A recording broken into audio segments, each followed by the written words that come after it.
আউযু বিল্লাহি মিনাশ শাইতানির রাজিম। বিসমিল্লাহির রহমানির রহিম। প্রিয় ডিগ্রি দ্বিতীয় বর্ষের শিক্ষার্থীগণ, আসসালামু আলাইকুম।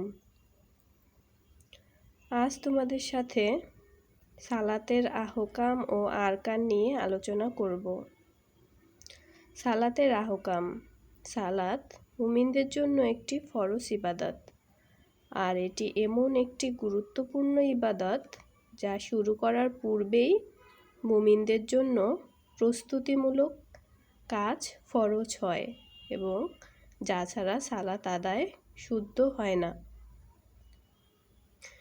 ইমামগণ কুরআন ও হাদিসের আলোকে সালাতের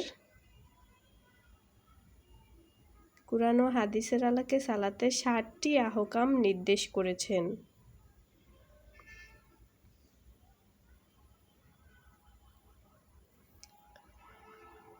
তা হলো সালাতের সময় হওয়া। সালাত আদায়ের জন্য আল্লাহর পক্ষ থেকে সুনির্দিষ্ট সময় রয়েছে। কেবল নির্ধারিত সময়ে নির্দিষ্ট সালাত আদায় করাই মুমিনদের জন্য ফরজ। শরীর পবিত্র করা। শরীর দুভাবে অপবিত্র হতে পারে। দৃশ্যমান ময়লা আবর্জনা বা অপবিত্র বস্তু লেগে বা উযু ভেঙে যাওয়ার কোনো কারণ ঘটলে শরীর অপবিত্র হয়। গোসল ও অজুর মাধ্যমে শরীর পবিত্র করা যায়। পোশাক পবিত্র করা, জায়গা পবিত্র করা। আমরা যে স্থানে সালাত আদায় করব সেই স্থানটি পবিত্র হতে হবে। সতর ঢাকা। সালাত শুরু করার জন্য মুমিন নরনারীর সতর ঢাকা ফরজ করা হয়েছে। কিবলামুখী হওয়া। ইচ্ছামতো যেদিকে খুশি সেদিকে ফিরে সালাত আদায় করা যায় না। সালাত আদায়ের জন্য মুসলিমদের জন্য আল্লাহ তাআলা নির্ধারিত কিবলা হলো বায়তুল্লাহ নির্ধারণ করে দিয়েছেন। সালাতের নিয়ত করা।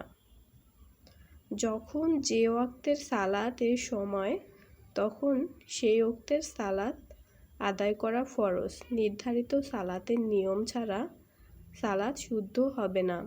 তবে নিয়ত আরবিতে করা জরুরি নয়, আর নিয়ত করা ফরজ কেবল ফরজ সালাতের। সালাতের আরকান সমূহ। নিয়ত করে সালাত শুরু করার পর সালাতের মধ্যে এমন কিছু কাজ করতে হয় যা ছাড়া সালাত শুদ্ধ হয় না। এগুলো সালাত শুরুর পরের কাজ বা আরকান। কুরআন ও হাদিসের আলোকে ইমামগণ সালাতের 7টি আরকান নির্দেশ করেছেন। সালাতের আরকানগুলো হলো তাকবীরে তাহরিমা বলা। তাকবীরে তাহরিমা হলো এমন তাকবীর যার ফলে সালাত আদায়কারীর সাথে পৃথিবীর সকল কিছুর সম্পর্ক ছিন্ন হয়ে যায়। দাঁড়িয়ে সালাত আদায় করা। শারীরিক সক্ষমতা থাকলে দাঁড়িয়ে সালাত আদায় করা ফরজ। তবে শরীর অসুস্থ হলে যেভাবে সালাত আদায় করা সম্ভব সেভাবেই সালাত আদায় করা হলে ফরজ আদায় হয়ে যাবে। কুরআন তিলাওয়াত করা। সালাতে কুরআনের যে কোনো অংশ পাঠ করা ফরজ। সেটি হতে পারে কোনো পূর্ণ সূরা বা সূরার কিছু অংশ বা কোনো আয়াত। আল্লাহ তাআলা বলেন, কুরআন থেকে তোমরা যতটুকু সহজ ততটুকু পাঠ করো। রুকু করা। দাঁড়ানো অবস্থায় সামনে এতটুকু পরিমাণ ঝুঁকা যাতে হাত হাঁটু পর্যন্ত পৌঁছাতে পারে, আর বসে সালাত পড়লে এতটুকু হবে যেন হাত হাঁটু বরাবর হয়। সিজদা করা। আল্লাহ তাআলার চরম আনুগত্যের প্রকাশ হিসাবে মস্তক অবনত করা হলো সিজদা করা। সালাতে সিজদা করা ফরজ। শেষ বৈঠক। সালাতের শেষ রাকাতের পর তাশাহুদ পড়তে যতটুকু সময় বসে থাকতে হয় তার নামই শেষ বৈঠক। সালাত শেষে শেষ বৈঠক করা ফরজ। কোনো কাজের মাধ্যমে সালাত শেষ করা।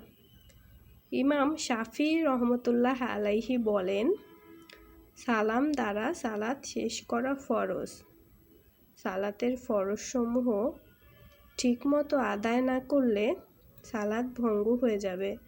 তাই সালাতের মধ্যে আহকাম ও আরকানসমূহ পালন করা আমাদের অবশ্যই প্রয়োজন। ধন্যবাদ সবাইকে। আসসালামু আলাইকুম।